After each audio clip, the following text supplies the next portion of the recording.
वर्णिवेशरमणीय दर्शनं मन्दहासरुचिराननाम्बुजं पूजितं सुरनरोत्तमैर्मुदा धर्मनन्दनमहं विचिन्तये। असतो मा षड्गमय तमसो मा ज्योतिर्गमय मृत्युर्मा अमृतं गमय। ओम शांति शांति शांति। આજની જ્ઞાન સભાની અંદર પધારનારા બધા જ ભગવત ભક્તોને વેદાંતાચાર્ય પુરાણ ઇતિહાસાચાર્ય અમે ફિલોસોફી શાસ્ત્રી રાકેશભાઈના હેતપૂર્વક જય સ્વામિનારાયણ। ભક્તો, ગયા વખતની જ્ઞાન સભાની અંદર આપણે બધાએ શાલિગ્રામનો અર્થ અને શાલિગ્રામનું પ્રાગટ્ય તથા તુલસીનું પ્રાગટ્ય જે છે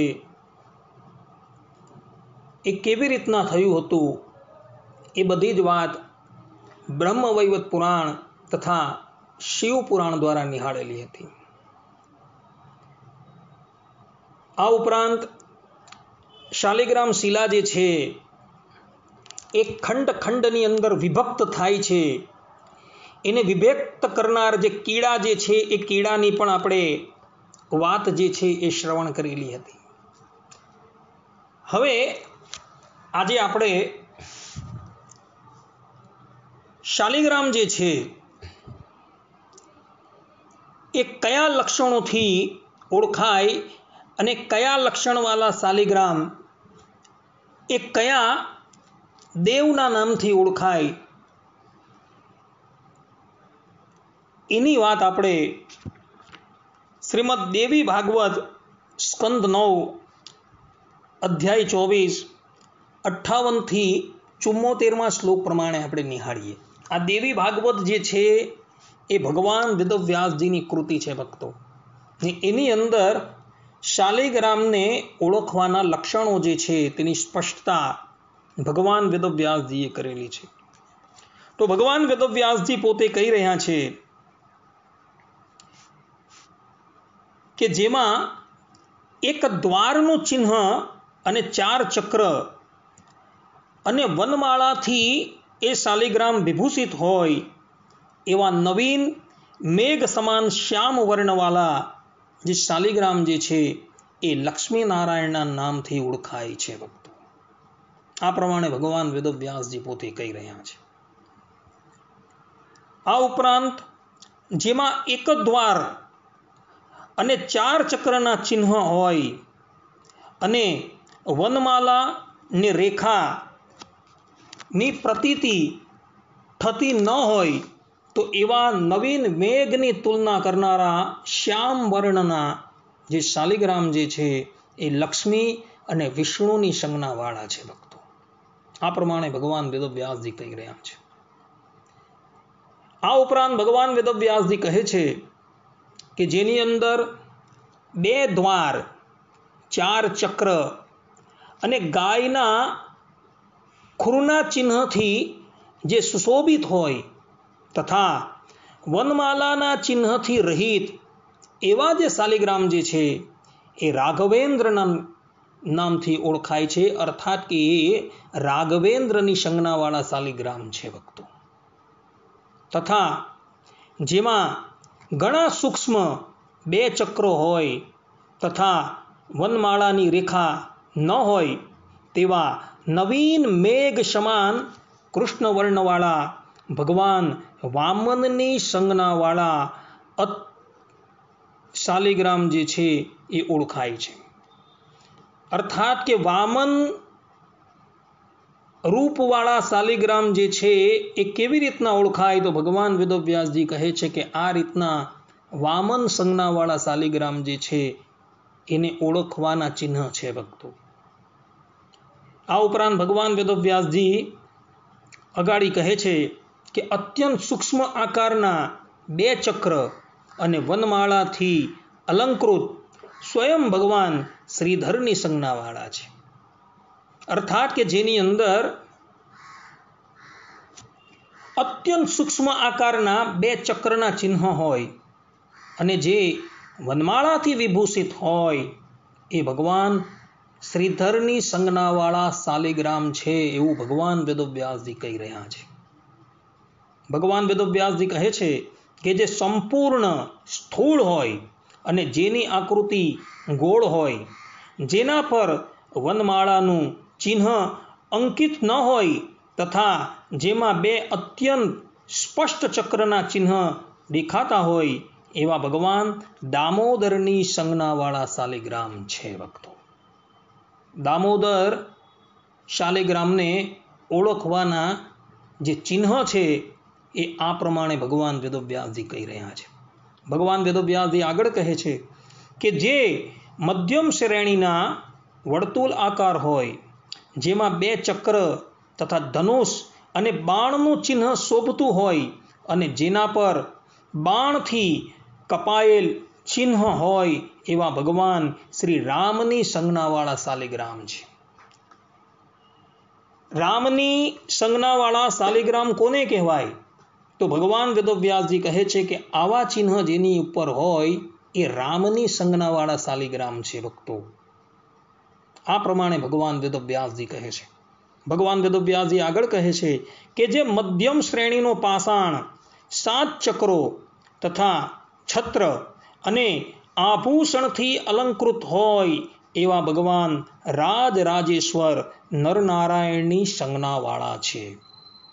નરનારાયણની સંજ્ઞાવાળા શાલિગ્રામને ઓળખવાની નિશાની ભગવાન વેદવ્યાસજી કહે છે કે જે શાલિગ્રામની ઉપર 7 ચક્રો હોય તથા છત્ર અને આભૂષણથી તે અલંકૃત હોય તો આવા શાલિગ્રામ જે છે એ નરનારાયણની સંજ્ઞાવાળા શાલિગ્રામ છે ભક્તો.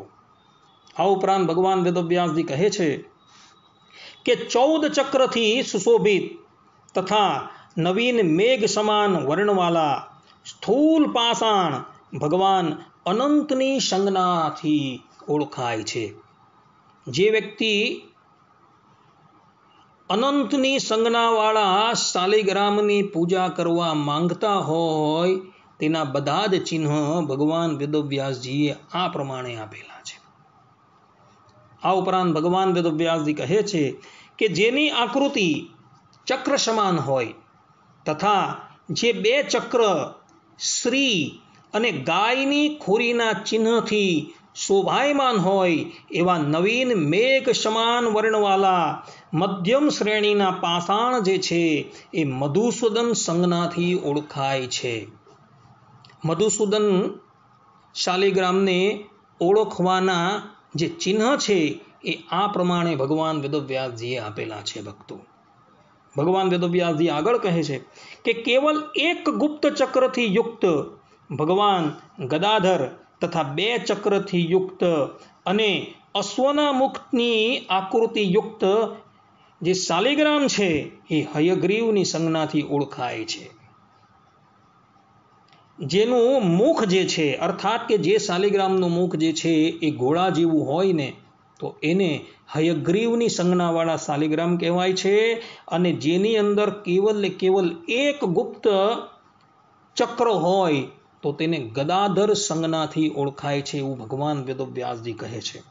હવે નરસિંહ ભગવાનનું સ્વરૂપ કેવું હોય છે એ ભગવાન પોતે વર્ણવી રહ્યા છે કે જેનું મુખ અત્યંત વિસ્તૃત હોય, જેના પર 2 ચક્ર ચિહ્નિત હોય તથા જે ઘણો વિકટ પ્રતીત થતો હોય એવો પાષાણ જે છે એ નરસિંહની સંજ્ઞાવાળો જાણવો. અર્થાત કે નરસિંહ ભગવાનનું સ્વરૂપ કેવું હોય તો જે શાલિગ્રામનું મુખ જે છે એ એકદમ ફાટેલું હોય, જેની અંદર 2 ચક્રના ચિહ્ન હોય અને જે અતિશય વિકટ દેખાતો હોય આવો શાલિગ્રામ છે એ નરસિંહ સંજ્ઞાનો છે.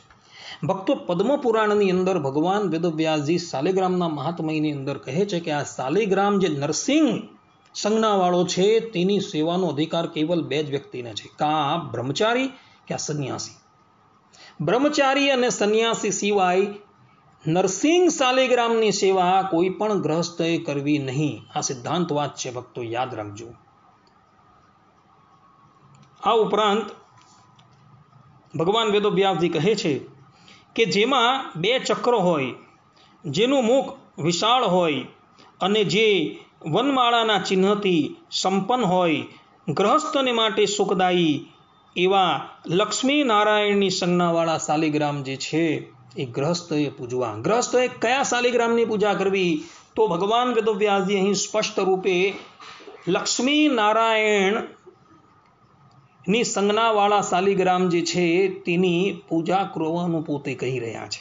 એને ઓળખવાના બધા ચિહ્ન જે છે એ આપેલા છે. આ લક્ષ્મી નારાયણ સંજ્ઞાવાળા શાલિગ્રામ જે છે એની સેવા કરવાથી ગ્રહસ્થ જે છે એ સુખી થાય છે એવું કહી રહ્યા છે અહીં ભગવાન વેદવ્યાસ. અગાડી ભગવાન વેદવ્યાસજી કહે છે કે જે દ્વાર દેશમાં 2 ચક્રથી યુક્ત હોય તથા જેના પર શ્રીનું ચિહ્ન સ્પષ્ટપણે દ્રષ્ટિગોચર થતું હોય એવો વિગ્રહ જે વાસુદેવની સંજ્ઞાથી ઓળખાય છે. જે શાલિગ્રામની સેવા કરવા તમે માંગતા હો અને એ શાલિગ્રામ જે છે એ વાસુદેવ સંજ્ઞાથી ઓળખાતો હોય તો તેના બધા જ ચિહ્ન જે છે એ ભગવાન વેદવ્યાસજીએ આ પ્રમાણે બતાવેલા છે. એ પ્રમાણે જો એ હોય તો એ વાસુદેવ સંજ્ઞાથી ઓળખાય છે એવું ભગવાન વેદવ્યાસજી કહી રહ્યા છે. આ ઉપરાંત ભગવાન વેદવ્યાસજી આગળ કહે છે કે સૂક્ષ્મ ચક્રના ચિહ્નથી યુક્ત નવીન મેઘ સમાન શ્યામ તથા મુખ ઉપર ઘણા નાના નાના છિદ્રોથી સુશોભિત પાષાણ પ્રદ્યુમ્ન સંજ્ઞાથી ઓળખાય છે. અહીં ભગવાન વેદવ્યાસજીએ પ્રદ્યુમ્ન શાલિગ્રામને ઓળખવાના ચિહ્ન જે છે એ બતાવેલા છે ભક્તો. માટે તમારા હાથની અંદર જ્યારે શાલિગ્રામ આવે ને એના ઉપર જો આવા નાના નાના છિદ્રો દેખાય તો એને સમજજો કે ભાઈ આ જે છે એ પ્રદ્યુમ્ન શાલિગ્રામથી ઓળખાતા શાલિગ્રામ છે ભક્તો.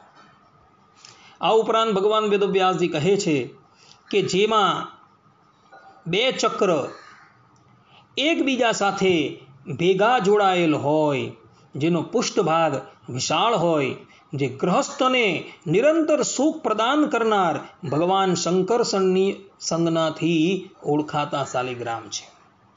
ગ્રહસ્થને સુખ આપનારા શાલિગ્રામ જે છે જેના ચિહ્ન જે છે એ ભગવાન વેદવ્યાસજી અહીં બતાવેલા છે. એ ચિહ્ન જે છે એ શંકરસણની સંજ્ઞાથી ઓળખાય છે. તો જે ગ્રહસ્થ સુખી થવા માંગતો હોય તેણે આ શંકરસણ સંજ્ઞાવાળા શાલિગ્રામની સેવા કરવી એ સિદ્ધાંત વાત છે. અગાડી લક્ષ્મીનારાયણ શાલિગ્રામની પણ સેવા કરવાની વાત ભગવાન વેદવ્યાસજીએ કહી. અહીં શંકરસણ સંજ્ઞાવાળા શાલિગ્રામની પણ સેવા કરવાની ભગવાન વેદવ્યાસજી આજ્ઞા આપે છે ગ્રહસ્થને, જે ગ્રહસ્થ એની સેવા કરવાથી સુખી થાય છે.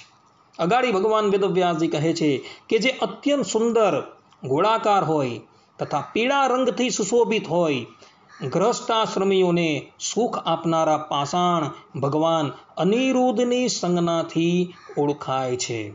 અહીં ભગવાન વેદવ્યાસજી અનિરુદ્ધ શાલિગ્રામને ઓળખવાના ચિહ્ન આપી રહ્યા છે. આ અનિરુદ્ધ શાલિગ્રામ છે એ કેવા હોય તો જે અત્યંત સુંદર ગોળાકાર હોય તથા પીળા રંગથી સુશોભિત હોય, તો આવા શાલિગ્રામ જે છે એ ગ્રહસ્થને સુખ આપનાર છે. તો ગ્રહસ્થએ આ શાલિગ્રામની પણ સેવા કરવી જેથી કરીને એના ઘરની અંદર સુખ સમૃદ્ધિ જે છે એ અખંડ રહે. ગ્રહસ્થને માટે 3 શાલિગ્રામની સેવા કરવાનું વિધાન ભગવાન વેદવ્યાસજીએ અહીં આપેલું છે. પ્રથમ લક્ષ્મીનારાયણ, બીજા શંકરષણ અને ત્રીજા અનિરુદ્ધ. આમ જોવા જઈએ તો દરેક ગ્રહસ્થ જે છે એ કોઈ નરસિંહ સ્વરૂપને બાદ કરતા કોઈ પણ શાલિગ્રામની સેવા કરી શકે છે, પરંતુ એની અંદર વિશેષતા બતાવેલી છે આ 3ની: લક્ષ્મીનારાયણ દેવની, શંકરષણની અને અનિરુદ્ધ સંજ્ઞાવાળા શાલિગ્રામની, કે જેની સેવા કરવાથી ગ્રહસ્થ જે છે એ હંમેશા સુખી રહે છે. માટે ભક્તો હંમેશા શાલિગ્રામની સેવા કરજો. ભક્તો, શાલિગ્રામની સેવાનો અધિકાર જે છે એ 4 વર્ણોને આપેલો છે, પરંતુ શાલિગ્રામની સેવાનો અધિકાર સ્ત્રીઓને આપેલો નથી. 4 વર્ણને તો શાલિગ્રામની સેવા કરવાનો અધિકાર છે, પરંતુ સ્ત્રીઓને શાલિગ્રામના સ્પર્શની અને એની સેવા કરવાનો અધિકાર શાસ્ત્રોકારે નથી આપ્યો. હા, ઘરની અંદર શાલિગ્રામ હોય તો સ્ત્રીઓ જે છે એ એમને માટે રસોઈ બનાવીને દૂરથી એમને ભોગ સામગ્રી જે છે એ અર્પણ કરી શકે છે, પરંતુ સાક્ષાત એની પૂજા કરવાનો અધિકાર જે છે એ આપ્યો નથી. હવે કેમ નથી આપ્યો અને ચારેય વર્ણોને શાલિગ્રામની સેવાનો અધિકાર કેમ આપેલો છે તેની બધી જ ચોખવટ અને એ બધો જ ખુલાસો જે છે એ આપણે આવતા પ્રવચનની અંદર સાંભળશું. ત્યાં લગીન બધા જ ભગવત ભક્તોને હિતપૂર્વક જય સ્વામિનારાયણ. સર્વે સંતુ નિરામય, સર્વે સુખીનો ભવંતુ, સર્વે ભદ્રાણી પશ્યંતુ, મા કશ્ચિત દુઃખ ભાગ ભવેદ અસ્તુ. જય સ્વામિનારાયણ.